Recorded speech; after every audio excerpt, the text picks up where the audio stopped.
Dernière vidéo sur la récupération, je t'invite évidemment à aller voir les 3 précédentes où j'ai abordé le sommeil, le stress, les hormones, l'alimentation. Et aujourd'hui, je vais te parler de méthodes d'optimisation de la récupération un petit peu extérieures à tout ça. Garde en tête que c'est de l'optimisation dont je te parle aujourd'hui.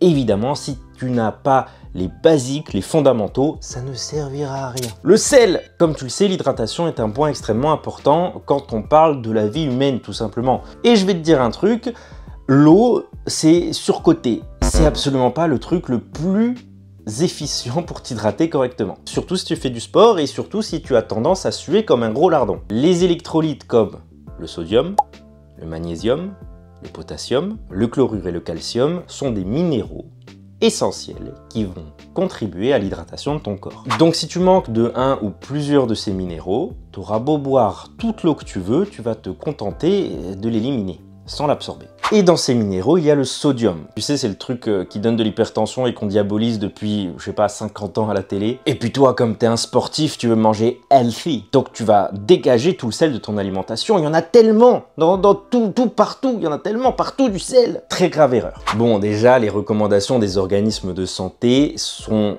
censées s'adresser au péon moyen, au français moyen qui est sédentaire, semi-obèse et qui sait pas faire la différence entre un steak haché et le super moelleux de chez Auchan, dont le repas du midi est constitué d'une gamelle de Rottweiler préparée par sa gonzesse dans le même état physiologique que lui, c'est-à-dire Jabba le Hutt, qui aura vu sur TikTok les meilleures recettes d'autres dindes préparant le repas du midi de mon mari qui part au travail. Est-ce que tu te reconnais là-dedans, mec? Donc oui, le français moyen, faut qu'il se calme sur le sel. Faut qu'il se calme sur beaucoup de choses d'ailleurs. Le sodium favorise l'hydratation, les connexions nerveuses et donc les performances cognitives et physiques. En plus de réduire la douleur et la fatigue musculaire. Et dans tout ce bazar, comment savoir si tu es en déficit de sodium? Mais fais un test simple. Juste avant d'aller t'entraîner, 30 minutes avant, le temps de le digérer, tu te prends une cuillère à café de sel avec un petit shot d'eau pour faire passer ça.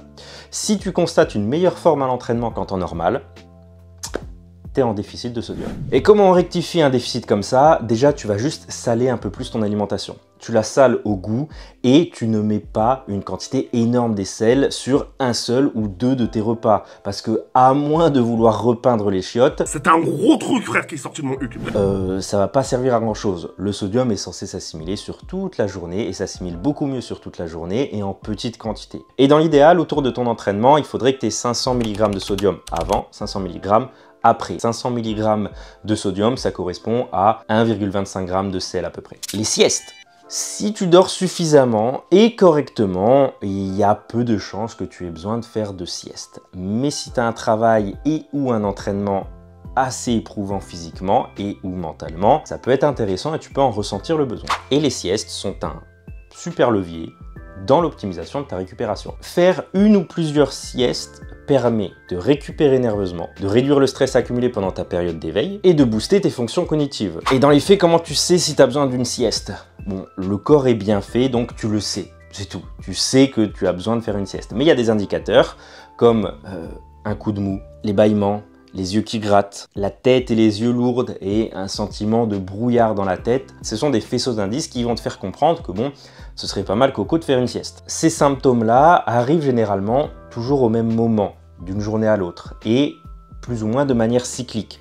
Toutes les heures 30, toutes les 2 heures, toutes les 3 heures, ça dépend d'une personne à l'autre. Essaye, fais un test simple, tu te dessines une horloge avec toutes les heures notées, et chaque jour, tu fais une croix sur le moment où tu as sommeil, où tu ressens ces symptômes. Et ben tu vas voir qu'il y a une continuité tout au long de la journée sur ces symptômes, et ça arrive souvent, toujours au même moment, d'une journée à l'autre. C'est simplement que ton corps entre dans un état où il est prêt à commencer un cycle de sommeil. Observe à quelle fréquence et à quel moment de la journée ces faisceaux d'indices se retrouvent être les plus nombreux et tu sauras à quel moment de ta journée tu dois faire des siestes. Et pour t'endormir rapidement, il y a tout un tas de méthodes. Je te laisse aller faire tes recherches sur internet et essayer des choses pour trouver ce qui te correspond le plus. Mais le plus important, c'est d'avoir une routine. Et dans cette routine, tu peux intégrer les éléments suivants. Couper toute source lumineuse, faire ta sieste dans le noir complet, couper toute source de son, fais ta sieste dans une pièce légèrement plus froide, ça va te permettre d'avoir un sommeil de meilleure qualité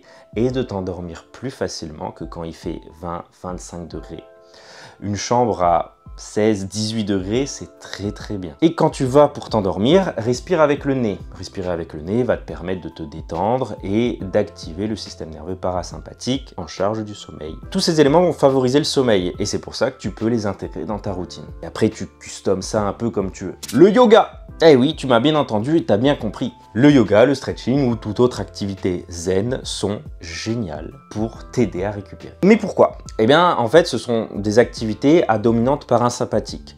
Je ne vais pas refaire une vidéo sur le système nerveux parasympathique, je t'invite à aller voir celle sur le stress. Mais pour la faire courte, le système nerveux parasympathique, c'est une fonction de ton système nerveux qui a pour rôle de gérer ton sommeil, ta récupération notamment. Donc, activer ton système nerveux parasympathique te détend et te permet de mieux récupérer. Donc, avec ce genre d'activité, tu vas réduire ton stress et permettre à ton système endocrinien de récupérer, notamment via le yoga qui implique certaines positions qui vont venir masser, stimuler plusieurs organes chargés de la sécrétion d'hormones. Et bah ouais champion, parce que swiper 5 fois par semaine à grands coups de crâne dans le rack, 2000 mg de caféine et d'ammoniac dans le nez, à un moment donné, il faut pas s'étonner que tes glandes surrénales veulent se faire sauter le caisson. Et en plus de ça, le yoga et ce genre d'activité apportent de la variété de mouvements très intéressants et complémentaires dans le cadre du sport performance.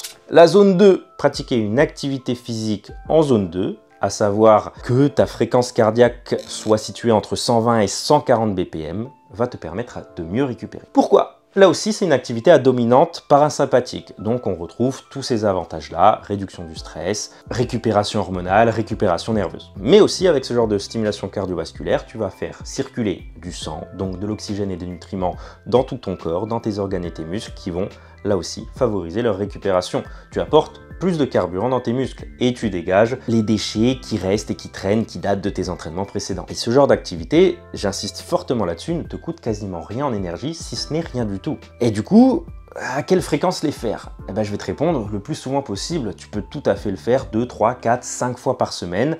Le tout, en fait, c'est de rester sur cette fourchette de 120, 140 BPM.